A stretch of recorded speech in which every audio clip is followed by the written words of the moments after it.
Hello, welcome back to the Pinkin YouTube channel. I'm Connor Southwell. I'm here to preview Saturday's game between Norwich City and Burnley. Of course, Norwich City coming into this one off the back of a fairly historic win against English champions Manchester City. They travelled to Turf Moor on Saturday, hoping to repeat the fate that they had last Saturday. Of course, with that squad that looks fairly depleted at the moment, given the injuries, particularly defensively. Let's start with Norwich then. In terms of their squad, the only real changes I can see happening is whether Mario Vrancic and Maurice Leitner are fit for this weekend. Obviously, filming this before Daniel Farke's press conference, so unsure of the news. But if it's anything like last week, quite a few of those injuries were fairly long term.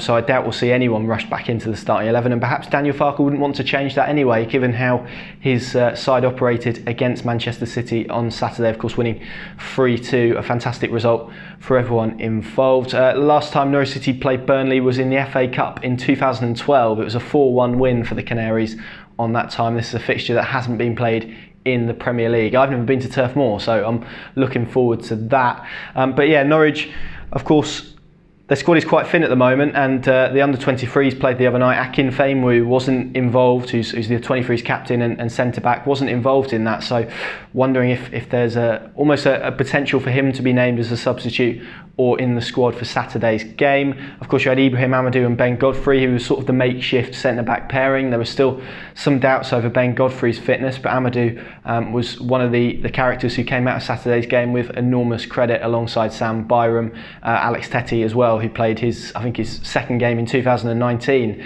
and he came out with lots of credit also. So that Norwich team looks like it's going to be the same 11. I think the changes are going to be interesting to see just how that bench is made up, and whether Daniel Farke can get away without naming two goalkeepers on the bench this weekend. Let's move on to Burnley then, obviously managed by Sean Dyche. Their last game, a 1-1 draw with Brighton, haven't won since the opening day of the season. They play almost like a 4-4-2, traditional, compact, rigid 4-4-2, like to hit Ashley Barnes up front, who is probably arguably their main man.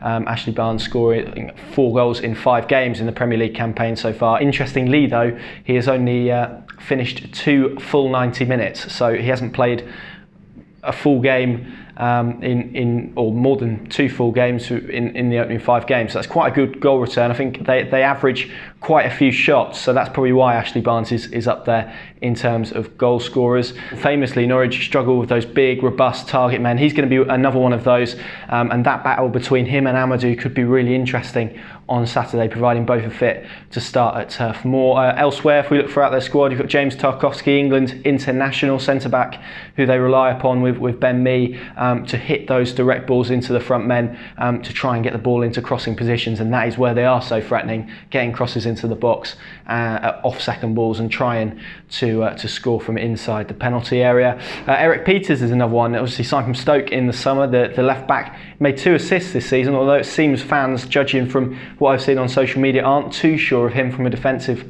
point of view as of yet, but he has the most assists for Burnley with 2. He's going to be pivotal for them as they look to get into those crossing positions and try and hit Ashley Barnes up front. So he's another one to keep an eye out for, and also Goodmanson, although there's slight doubt around him with injury, but he is scored 1 goal in the Premier League so far, and is pivotal to the way their midfield lines up in that 4. But Burnley are going to be fairly rigid, fairly compact, defensively solid. They're very, very good at protecting leads.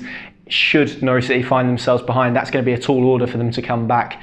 But it's going to be an interesting test. Probably exactly what they didn't want after beating Manchester City in terms of stylistically. The 2 teams differ. Manchester City almost being the Lord Mayor's show, I think, as Paddy described it on the podcast this week. Burnley perhaps being the complete opposite of that in terms of aggression, and a solid Premier League club that perhaps Norwich will look to take something off as they continue to try and consolidate in this division. But that is your match preview and your predicted 11 for this week's game against Burnley. Thank you very much for watching. Make sure you like the video and subscribe to the Pinkin YouTube channel as well. Plenty more coming across the match weekend, and we'll see you very soon.